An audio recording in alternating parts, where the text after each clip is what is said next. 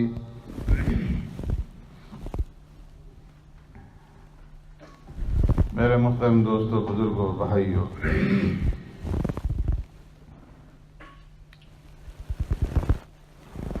جو آیات اس وقت تلاوت کی ہیں، اس سے پہلے اللہ تبارک و تعالی نے آیت الکرسی کے بارے میں بیان فرمایا تھا کہ آیت الکرسی قرآن کریم کی آیات میں سے ایک عظیم آیت ہے، اور جو آدمی اس کی تلاوت کرے گا تو اللہ تبارک و تعالیٰ اسے جنت میں داخل فرمائیں گے. آیت الکرسی میں توحید کا مضمون تھا، اور اسی مضمون کو اگلی آیات کے اندر اللہ تبارک و تعالیٰ بیان فرما رہے ہیں. اور اس میں بنیادی بات ارشاد فرمائی کہ لا اکراہ فی الدین، دین کے اندر جبر نہیں ہے، زبردستی نہیں ہے اور سختی نہیں ہے. جیسا بندہ اعمال اور عقیدہ اختیار کرے گا، جیسا اس کا عقیدہ ہوگا، جیسے اس کے اعمال ہوں گے، اس کے مطابق اس کے لیے جزا یا سزا ہوگی. تو اس لیے ہر ایک آدمی کو اختیار ہے کہ وہ اپنی مرضی سے چاہے تو اسلام قبول کرے، چاہے تو کفر کے اوپر رہے. اور اس کی وجہ یہ ہے کہ قد تبین الرشد من الغی، کہ اللہ تبارک و تعالی نے رشد و ہدایت کو بھی کھول کر کے اور واضح طور پر بیان کر دیا ہے، اور گمراہی اور ضلالت کو بھی اللہ نے کھول کر کے بیان فرما دی ہے. نیکی اور بدی دونوں ممتاز ہو چکی ہیں، اور دونوں کو واضح طور پر بیان کر دیا گیا ہے کہ یہ نیکی کا راستہ ہے اور یہ بدی کا، یہ ہدایت کا اور یہ گمراہی کا. اب ہر ایک انسان کا اختیار ہے کہ وہ چاہے تو ہدایت کو اختیار کر لے، اسلام کے اندر آ جائے، اسلام قبول کر لے، چاہے تو گمراہی اور ضلالت کے اوپر رہے. جس راستے پہ وہ چلے گا اس کے مطابق اس کا نتیجہ نکلے گا، اسے جزا اور سزا کا سامنا کرنا پڑے گا. اسی لیے روز اول سے، قرون اولیٰ سے لے کر کے آج تک مسلم ممالک کے اندر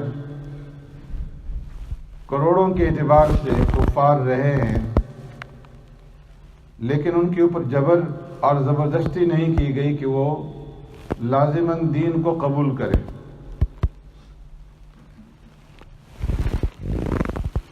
بلکہ انہیں اختیار دیا گیا ہے کہ وہ اپنے مذہب کے اوپر رہ سکتے ہیں، حدود اور قیود کی پابندی کرتے ہیں. فاروق اعظم رضی اللہ تعالیٰ عنہ کے زمانے میں ایک بڑھیا جو نصرانی تھی، عیسائیت کے اوپر تھی، فاروق اعظم رضی اللہ تعالیٰ عنہ نے انہیں اسلام کی دعوت دی کہ اسلم تسلم، اسلام قبول کر لو تو تم کامیاب ہو جاؤ گی، نجات پا جاؤ گی۔ تو اس بوڑھیا نے جواب میں یہ کہا کہ میں نے ساری زندگی نصرانیت کے اوپر گزاری ہے، اور اب مجھے یہ اچھا نہیں لگتا کہ آخری عمر میں نصرانیت کو چھوڑ دوں۔ تو فاروق اعظم رضی اللہ تعالیٰ عنہ نے فرمایا کہ ٹھیک ہے، اور فرمایا اللہم اشہد، اے اللہ تو گواہ رہنا کہ میں نے اس تک دین کی دعوت کو پہنچا دی ہے۔ اور فرمایا لا اکراہ فی الدین، دین کے اندر جبر نہیں ہے اور زبردستی نہیں ہے۔ فاروق اعظم رضی اللہ تعالیٰ عنہ کا ایک غلام جو رومی تھا، وسیق النامی، بڑا ماہر میتھ کے اندر، ریاضی کے اندر، اور بڑے عرصے تک انہوں نے فاروق اعظم رضی اللہ تعالیٰ عنہ کی غلامی میں ان کی خدمت کی، زندگی گزاری۔ ایک مرتبہ فاروق اعظم رضی اللہ تعالیٰ عنہ نے انہیں اپنے پاس بلایا اور فرمایا کہ اگر تم اسلام قبول کرتے تو میں تمہیں کسی اچھے عہدے کے اوپر مقرر کر دیتا، تم اتنے لائق ہو، اتنے ذہین ہو، اپنے فن کے اندر اتنی مہارت رکھتے ہو کہ اگر اسلام کے اندر اس بات کی اجازت ہوتی کہ زبردستی کسی کو مسلمان بنایا جاتا تو میں تمہارے اوپر جبر کرتا اور زبردستی تمہیں مسلمان بنا لیتا، لیکن لا اکراہ فی الدین، دین کے اندر جبر اور زبردستی نہیں ہے، اس لیے میں یہ کر سکتا ہوں کہ میں تمہیں آزادی دے دیتا ہوں، میں تمہیں آزاد کر دیتا ہوں، تم جہاں چاہو جس طرح چاہو آزادی کے ساتھ اپنی زندگی گزارو۔ تو فرمایا کہ لا اکراہ فی الدین، دین کے اندر جبر اور زبردستی نہیں ہے۔ ترک کے زمانے میں سلطان سلیم کا جب زمانہ تھا، ان کی خلافت کا دور تھا، تو اس زمانے میں ترکی حکومت کے اندر جو یہود اور نصارہ تھے، آئے دن وہ حکومت کے خلاف، خلافت کے خلاف منصوبہ سازی کیا کرتے تھے۔ تو سلطان سلیم نے تنگ آ کر کے یہ حکم جاری کر دیا کہ جہاں پر بھی کوئی یہودی یا نصرانی نظر آئے اسے جبراً اسلام کے اندر داخل کر دو اور جبراً اسے مسلمان بنا دو۔ تو اس وقت کے جو شیخ الاسلام تھے وہ بادشاہ کے پاس، سلطان کے پاس آئے اور کہا کہ خلیفہ، میں نے سنا ہے کہ تم نے یہ حکم جاری کیا ہے کہ لوگوں کو زبردستی مسلمان بنایا جائے۔ تو سلطان سلیم نے کہا کہ ہاں، یہ لوگ مملکت کے خلاف آئے دن منصوبہ سازی کرتے ہیں، بغاوت پہ لوگوں کو اکساتے ہیں، اس لیے میں نے یہ سرکلر جاری کیا ہے کہ لوگوں کو زبردستی مسلمان بنایا جائے۔ تو فرمایا کہ تمہارا یہ حکم قرآن کے خلاف ہے، لا اکراہ فی الدین، کہ دین کے اندر جبر اور زبردستی نہیں ہے، اس لیے تم اپنے اس حکم کو واپس لو۔ تو فوراً انہوں نے اپنا حکم واپس لے لیا۔ تو فرمایا کہ لا اکراہ فی الدین قد تبین الرشد من الغی، دین کے اندر اس طرح کا جبر اور زبردستی نہیں ہے کہ لوگوں کے گلے کے اوپر تلوار رکھ کر کے اور سینے کے اوپر بندوق رکھ کر کے ان سے یہ کہا جائے کہ کلمہ پڑھو ورنہ ہم تمہارا کام تمام کر دیتے ہیں۔ فرمایا اس کی دین کے اندر اجازت نہیں ہے۔ اور ان آیات کا شان نزول بھی یہ ہے، بعض روایات کے مطابق کہ زمانہ اسلام سے پہلے دو طرح کے لوگ مدینہ منورہ میں آباد تھے، ایک یہود و نصارہ تھے اور دوسرے اہل عرب تھے۔ اہل عرب غریب لوگ تھے، پسماندہ تھے، اور یہود و نصارہ مالدار تھے۔ تو اس زمانے میں اہل عرب کے ہاں جب اولاد ہوتی، یہ پڑھے لکھے نہیں تھے، تو اپنے بچوں کو پڑھنے لکھنے کے لیے یہود و نصارہ کی سپرد کر دیتے تھے۔ اور بعض روایت سے معلوم ہوتا ہے کہ عورتیں جب نظر اور منت مانتی تھی کہ ہمارے ہاں اگر اللہ نے بیٹا دیا، نرینہ اولاد دی، تو ہم اسے یہودی بنا دیں گے، اور اگر نرینہ اولاد ہو جاتی تو یہودیوں کے سپر کر دیتے۔ اس طرح بہت سارے بچے یہودیت کے اندر داخل ہوئے۔ جس وقت پیارے پیغمبر صلی اللہ علیہ وسلم کے خلاف بنو نذیر والوں نے قتل کا منصوبہ بنایا اور پیارے پیغمبر صلی اللہ علیہ وسلم نے حکم دے دیا کہ بنو نذیر اور بنو قینقاع کو یہاں سے بے دخل کر دیا جائے، تو اس وقت وہ مسلمان انصار جو پہلے اسلام کے اندر نہیں تھے، اب مسلمان ہو چکے تھے، ان کے بچے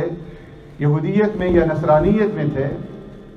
انہوں نے یہ چاہا کہ زبردستی اپنے بچوں کو روک لیں اور اسلام کے اندر داخل کر لیں۔ ایک روایت سے معلوم ہوتا ہے کہ ایک شخص انصار میں سے جس کا نام حسین تھا، اس کے 2 بچے یہودی تھے۔ انہوں نے اسلام کی طرف انہیں دعوت دی، اسلام کی طرف بلایا، لیکن انہوں نے اسلام قبول نہیں کیا۔ تو وہ سرکار دو عالم صلی اللہ علیہ وسلم کے پاس آئے اور آ کر کے عرض کیا کہ یا رسول اللہ، یہ لوگ اسلام قبول نہیں کرتے، آپ مجھے اجازت دیں کہ میں زبردستی ان کو اسلام کے اندر داخل کر دوں۔ تو اس موقع پہ اللہ تبارک و تعالیٰ نے اس آیت کریمہ کو نازل فرمایا کہ لا اکراہ فی الدین، کہ دین کے اندر جبر اور زبردستی نہیں ہے، یہ عقل مند ہیں، عاقل بالغ ہیں، اپنی مرضی سے چاہیں تو اسلام قبول کر لیں، چاہیں تو کفر کے اوپر رہیں۔ اس لیے کہ قد تبین الرشد من الغی، اللہ تبارک و تعالیٰ نے ہدایت کو بھی اور نیکی کو بھی واضح طور پر بیان کر دیا ہے، اور ضلالت اور گمراہی کو بھی واضح طور پر بیان فرما دی ہے۔ فمن یکفر بالطاغوت ویؤمن باللہ فقد استمسک بالعروۃ الوثقی لا انفصام لها۔ اس لیے فرمایا کہ جب دین واضح ہو چکا، نیکی اور بدی کے راستے کھل کر کے واضح ہو چکے، تو اب دین کے اندر جبر اور زبردستی نہیں ہے۔ کسی کے ذہن کے اندر یہ خیال آ سکتا ہے کہ پھر جہاد کس لیے ہے؟ تو فرمایا کہ جہاد جو ہے اس کی حقیقت بالکل جدا ہے۔ جہاد فساد کو دفع کرنے کے لیے ہے، اور اسلام کے راستے میں، اسلام کی تبلیغ کے راستے میں، اسلام کے اوپر عمل کرنے کے راستے میں جو رکاوٹیں پیش آتی ہیں، تو ان رکاوٹوں کو دور کرنے کے لیے جہاد جو ہے وہ مشروع کیا گیا ہے کہ ایسی طاغوتی طاقتیں جو اسلام اور مسلمانوں کے راستے کے اندر رکاوٹ بنیں اور اسلام کو پھیلنے سے روکیں، اور اسلام کی دعوت اور تبلیغ کے اوپر پابندی رکھیں اور اسلامی اعمال کو آزادانہ ادا کرنے کے لیے نہ چھوڑیں، تو اس صورت کے اندر پھر جہاد جو ہے وہ مشروع کیا گیا ہے۔ پیارے پیغمبر صلی اللہ علیہ وسلم نے ارشاد فرمایا الجہاد ماض الی یوم القیامہ، کہ ہر زمانے کے اندر یہ ایسی طاقتیں رہیں گی، اس لیے جہاد کی قیامت تک باقی رہے۔ تو فرمایا کہ جہاد جو ہے وہ معاشرے سے فساد کو مٹانے کے لیے رکھا گیا ہے۔ اس لیے عین میدان جہاد کے اندر بھی اس بات کی اجازت نہیں ہے کہ اگر عورتیں ہیں، بچے ہیں، اپاہج اور معذور لوگ ہیں، بوڑھے لوگ ہیں، یا ایسے لوگ جو اپنے اپنے عبادت خانوں کے اندر بند ہیں، انہیں قتل کیا جائے، ان کے اوپر جبر کیا جائے۔ اس لیے ہمیں کہ جب جہاد کیا جاتا ہے تو پہلے اسلام کی دعوت دی جاتی ہے کہ اسلم تسلم، اسلام قبول کرو۔ اگر اسلام قبول نہیں کرتے تو پھر دوسرے طور پر دعوت دی جاتی ہے کہ جزیہ قبول کرو اور اسلامی حکومت کے اندر آ جاؤ اور اس کے فرمانبردار بن کر کے رہو، جزیہ ادا کرتے رہو۔ اگر اس کو بھی قبول نہیں کیا جاتا تو پھر اس کے بعد جہاد کیا جاتا ہے۔ تو فرمایا کہ فمن یکفر بالطاغوت ویؤمن باللہ فقد استمسک بالعروۃ الوثقی، دین کے اندر جبر اور اکرار نہیں ہے۔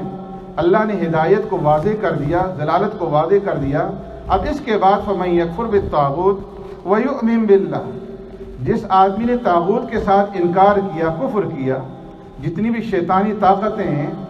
ان کے ساتھ اس نے انکار کیا، ویؤمن باللہ، اور اللہ کی ذات کے اوپر اس نے ایمان لے آیا، اسلام قبول کر لیا، فقد استمسک بالعروۃ الوثقی لا انفصام لها، اس نے ایسا مضبوط کڑا تھام لیا کہ جس کے لیے ٹوٹنا نہیں ہے۔ جس طرح کہ مضبوط رسی کو اگر کوئی آدمی تھام لیتا ہے، مضبوطی سے پکڑ لیتا ہے، تو وہ رسی ٹوٹتی نہیں ہے اور وہ آدمی ہلاکت سے بچ جاتا ہے۔ اسی طریقے سے جس آدمی نے اسلام کو تھام لیا، اسلام قبول کر لیا، اور اسلام کے اندر داخل ہو گیا، ایمان اس نے قبول کر لیا، تو فرمایا اس کے لیے ہلاکت نہیں ہے، اس لیے کہ فقد استمسک بالعروۃ الوثقی لا انفصام لها، اس نے ایسی رسی تھام لی ہے اور ایسا مضبوط کڑا اس نے تھام لیا ہے کہ جس کے لیے ٹوٹنا ہے ہی نہیں ہے۔ ہاں چھوٹ سکتا ہے کہ کوئی آدمی اسلام قبول کرنے کے بعد پھر اسلام کو چھوڑ دے اور مرتد ہو جائے تو وہ الگ بات ہے، لیکن جس نے اسلام کو مضبوطی سے تھام لیا اس کے لیے ہلاکت نہیں ہے، اس کے لیے نجات۔ اس لیے فرمایا کہ فقد استمسک بالعروۃ الوثقی لا انفصام لها۔ حضرت قیس رحمۃ اللہ تعالیٰ علیہ فرماتے ہیں کہ میں مسجد نبوی میں تھا، ایک آدمی آئے اور آ کر کے انہوں نے 2 رکعت نماز ادا کی، لوگ کہنے لگے کہ یہ جنتی ہے۔ میں اس کے پیچھے ہو لیا، راستے میں اس سے سلام کیا اور اس سے بات کی کہ آپ جب مسجد میں آئے نماز پڑھی تو لوگوں نے آپ کے متعلق یہ کہا کہ یہ جنتی ہیں، یہ جنت میں جائیں گے۔ تو فرمایا کہ کسی آدمی کو ایسی بات نہیں کہنا چاہیے جس کے بارے میں اس کو علم نہ ہو۔ اور پھر فرمایا کہ ہاں میں نے سرکار دو عالم صلی اللہ علیہ وسلم کے زمانے میں ایک خواب دیکھا تھا کہ میں نے خواب میں دیکھا کہ میں ایک ایسے